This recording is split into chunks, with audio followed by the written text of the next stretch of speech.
a difficult director. Okay, you ready? From the top. Okay. I decided that I want to have a at-home birth, unassisted at-home birth. And basically, it's because I was able to pinpoint where I went wrong in my previous, pregnancies. With Mariah, I had a poor diet. I didn't know no better. It's my first baby. I'm eating for two. I'm eating everything, even the bad stuff.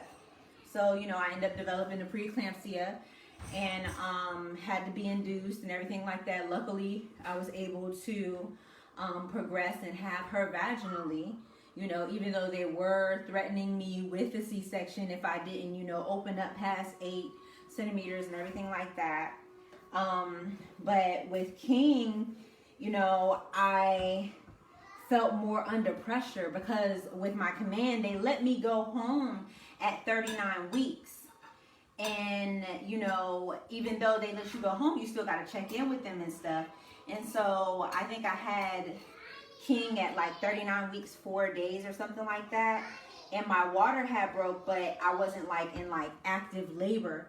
But I decided to go into the hospital so I could stop checking in with my command, honestly. So it's like when I got there and let them know that my water broke, they confirmed that my water broke and everything. It was like, okay, I'm on their time frame now. 24 hours. After your water breaks, they consider that to put you at higher risk for infection. But one of the reasons why you're at a higher risk for infection is because they continue to enter into your birth canal, So, they ended up putting me on a Pitocin, and my body was still not doing what it needed to do. And because of the fact that they continued to violate me, I decided to get the epidural, and because of the fact that I was limited mobility, which is a huge part.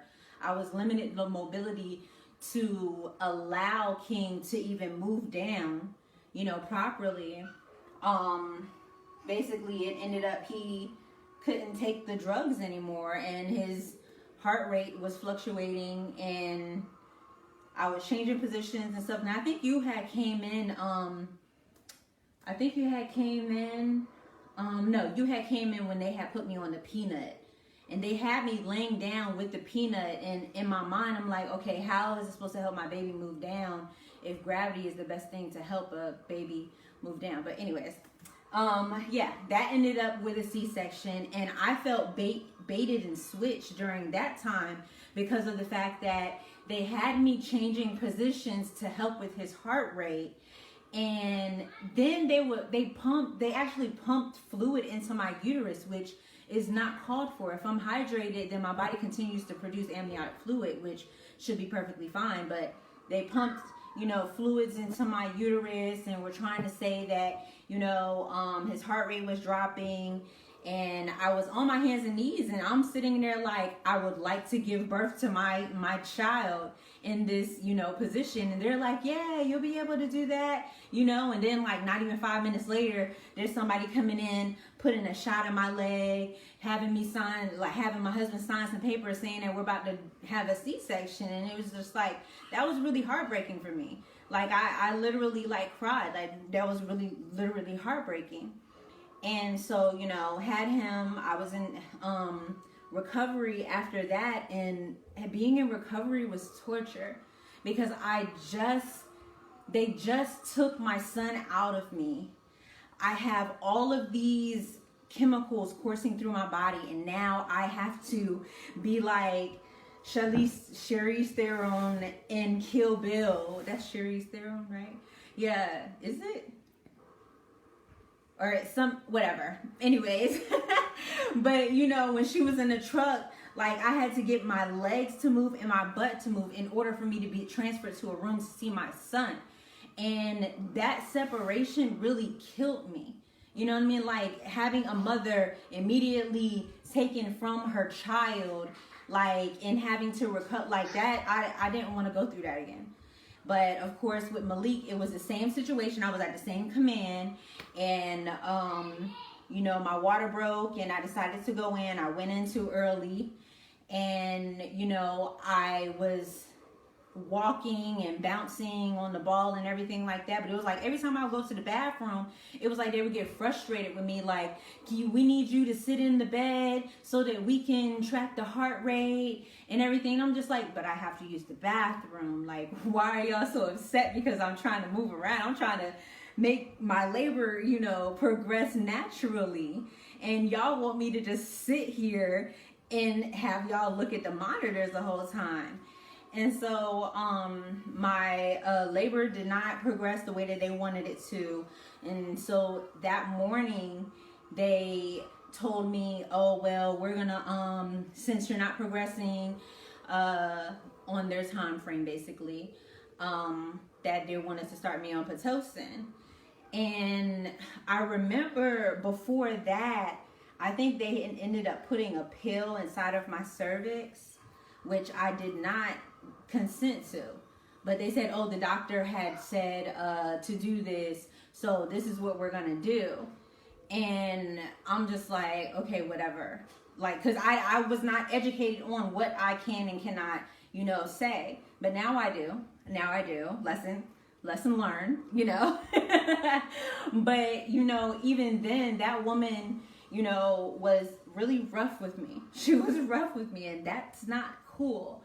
So, you know, when they said they were going to put me on Pitocin with Malik, I was just like, no, let's just do the C-section. I don't want to go through the stress. I don't want to go through all of that stuff. Let's just, you know, go this route, the route of least resistance, I guess. But, you know, of course, I had to go through recovery with him, and then he had a little bit of trouble because of the fact that, you know, there was still some fluid in his lungs, and so his breathing was like kind of, you know, weird at the beginning, but he was fine after that. But like, I really feel like this time, since I'm not active duty, I don't have to check in with anybody. I'm not under any pressure to be under nobody's time frame. I can give my body the time that it needs, set the environment that I need in order to progress and beautifully have my son the way that he is supposed to come into this world. Like, I feel very strongly about it. And, you know, of course, for checks and balances, I have gone to my OB appointments, and this last OB appointment that I went to was stressful. Like, I was in there literally crying because of the fact that as soon as the woman came in, she knew I wanted to have a VBAC, and she was just negative because she didn't support it. So she was just basically trying to impose her own, like, basically trying to impose fear onto me. She was fear-mongering me. And, you know, she's like, oh, well, you have a 3% chance of rupturing. She lied about that. I actually have a 1.5% chance of rupturing. She didn't want to talk about the 98.5 chance of me not rupturing. She wanted to talk about this small percentage of the fact that I could rupture. And I'm sitting here like I'm in tears because of the fact that when a pregnant woman goes to the OB, it's not expected for her to basically be attacked because of the fact that she wants to have a natural birth. Like, this woman tried to basically tell me that having a major surgery is safer than me having my child naturally. And I honestly didn't believe that. I honestly don't believe that. And she tried to fearmonger me into saying, oh, well, if you try to have your baby at Onslow, then they're going to make you fill out five pieces of paper, and basically saying that if you go through with this vaginal birth and something happens, then it's not on us. And then I have to fill out another paper that basically says, basically allowing them to evaluate me to see if I'm even coherent enough to make medical decisions, and even basically open up my house to CPS coming to evaluate my capability of taking care of my kids and stuff. And then she also said that there's some anesthesiologists, since I'm going against medical recommendation, that anesthesiologists can sit here and deny me the epidural because of the fact that I'm going against medical recommendation. And she's telling me this, and she's pounding in this epidural, and I'm sitting here. By this time, I'm not making a contact with her. I'm looking at a picture of these twins on the wall, and I'm sitting here, and I'm wiping my eyes, and I'm telling her, I'm like, I don't care about an epidural. All I care about is me having my son naturally in the way that he's supposed to. I don't care about any drugs.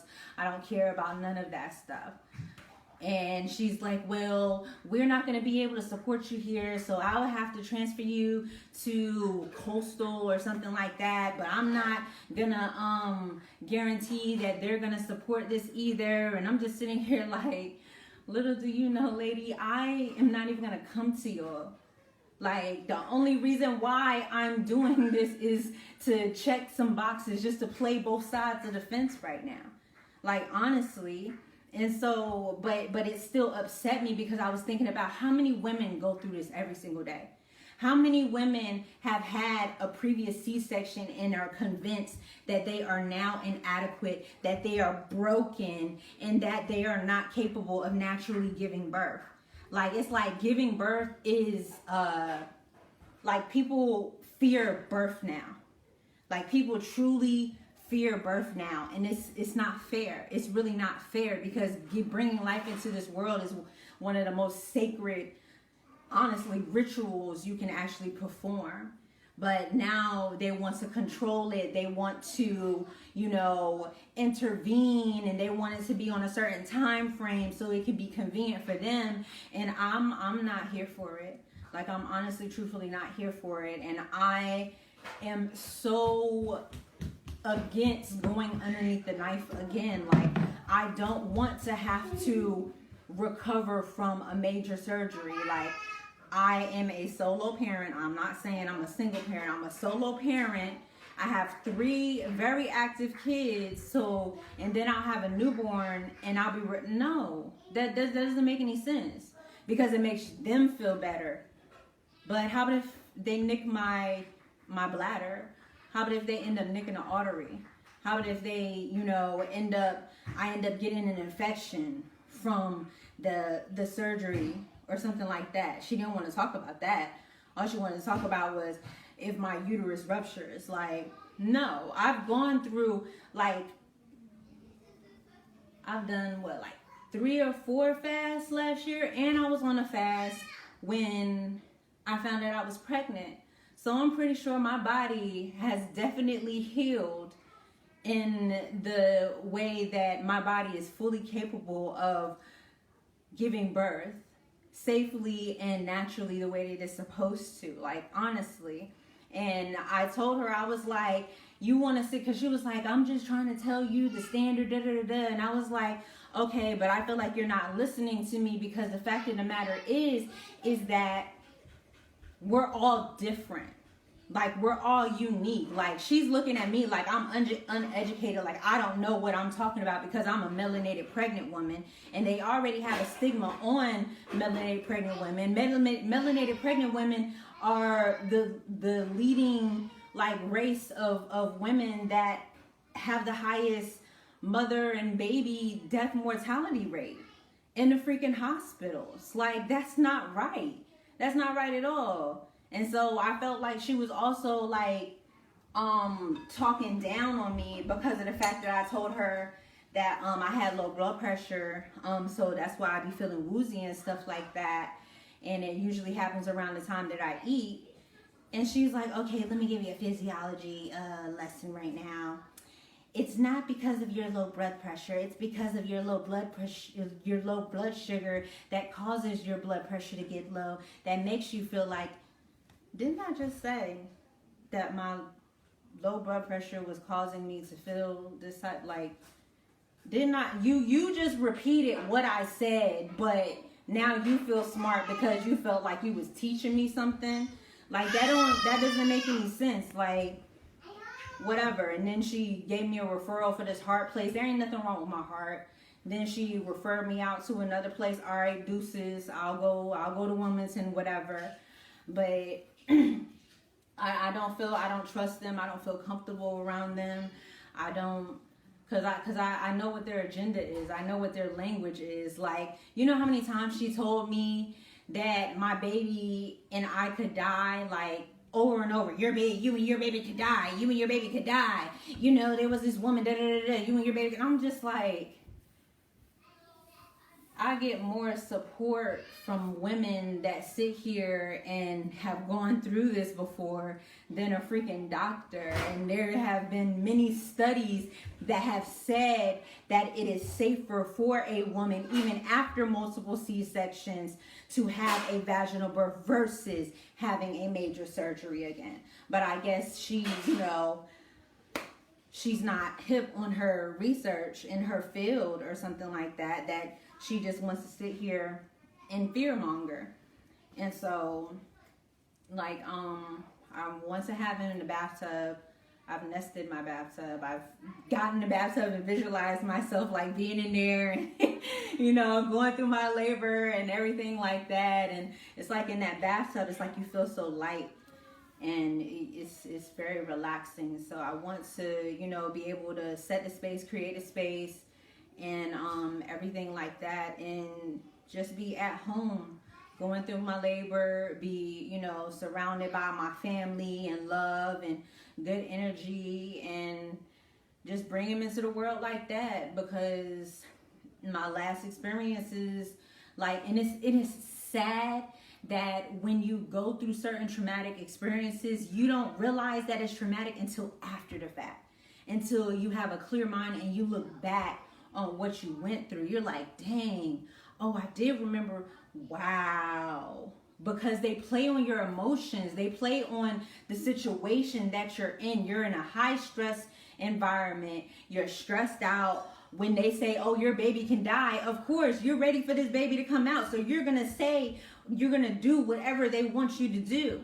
And they take that for their advantage. Like, and I'm no. That's not cool. And even, you know, I've seen many unassisted births. I've seen many home births with midwives and stuff. And even the home births with midwives, like, I sit there and I be cringing because of the fact that some of the stuff that they tell the mothers are so misleading. Like, there was a woman who was giving birth.